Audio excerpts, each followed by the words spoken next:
తల్లికి ఫీవర్ వచ్చిందని బిడ్డకు పాలు ఇవ్వడం ఆపేస్తున్నారా? ఇది అసలు కరెక్టేనా? దీని వెనకున్న సైన్స్ మనం తెలుసుకుందాం ఫస్ట్. జనరల్గా మనకి ఎవరికైనా ఇన్ఫెక్షన్ వచ్చినప్పుడు ఈ రోజు ఫీవర్ వచ్చిందనుకోండి, ఈ రోజే మన శరీరంలోకి ఆ యొక్క క్రిమి వచ్చినట్టు కాదు. అది ప్రతి డిసీజ్కి, ఏ ఇన్ఫెక్షన్కైనా ఒక ఇంక్యుబేషన్ పీరియడ్ అనేది ఉంటుంది. అది 5 days కావచ్చు, 7 days కావచ్చు, 10 days కావచ్చు. దానికంటే ముందే మన శరీరంలోకి అవి ప్రవేశిస్తాయి. వచ్చి వాటి యొక్క సంఖ్య పెంచుకుంటాయి, అంటే రెప్లికేషన్ అంటాం అనమాట. అది పెంచుకొని ఒక సర్టెన్ నెంబర్ రీచ్ అయిన తర్వాతనే మన శరీరంలో ఎఫెక్ట్ కనబడుతుంది. ఫీవర్ వచ్చిందని ఆ రోజు ఫీడింగ్ ఆపడం వల్ల ఉపయోగం లేదు, ఎందుకంటే అది బాడీలో ఎప్పుడో వచ్చేసి ఉంటుంది. అండ్ ఆ ఆర్గానిజమ్స్, ఆ క్రిములు ఏవైతే ఉన్నాయో బ్రెస్ట్ ఫీడింగ్ ద్వారా తల్లి నుండి బిడ్డకు రావు.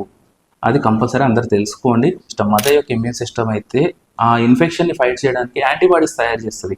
ఆ యాంటీబాడీస్ కంపల్సరీ బేబీకి యూజ్ అవుతాయి. ఫీవర్ ఉన్నా కూడా ఫీడింగ్ ఇవ్వాలి.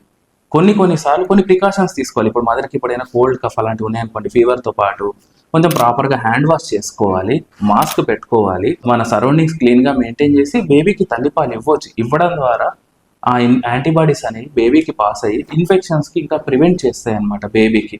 కాబట్టి ఎప్పుడు బ్రెస్ట్ మిల్క్ ఇవ్వకూడదు అన్న డౌట్ ఎప్పుడు పడవద్దండి. ఎవరైనా, ఏ పీడియాట్రిషియన్ అయినా, ఏ డాక్టర్ అయినా కంపల్సరీ తల్లిపాలు ఇవ్వమని చెప్తారు. ఈవెన్ WHO గైడ్లైన్స్ ప్రకారం కోవిడ్ వచ్చిన, ఎయిడ్స్ వచ్చిన పేషెంట్స్కి, మదర్స్ కూడా బేబీస్కి తల్లిపాలు ఇవ్వమనే చెప్తున్నారు. కాబట్టి మీరు ఏదో నార్మల్ ఫీవర్ వచ్చిందని చెప్పి తల్లిపాలు ఆపాల్సిన అవసరం లేదు.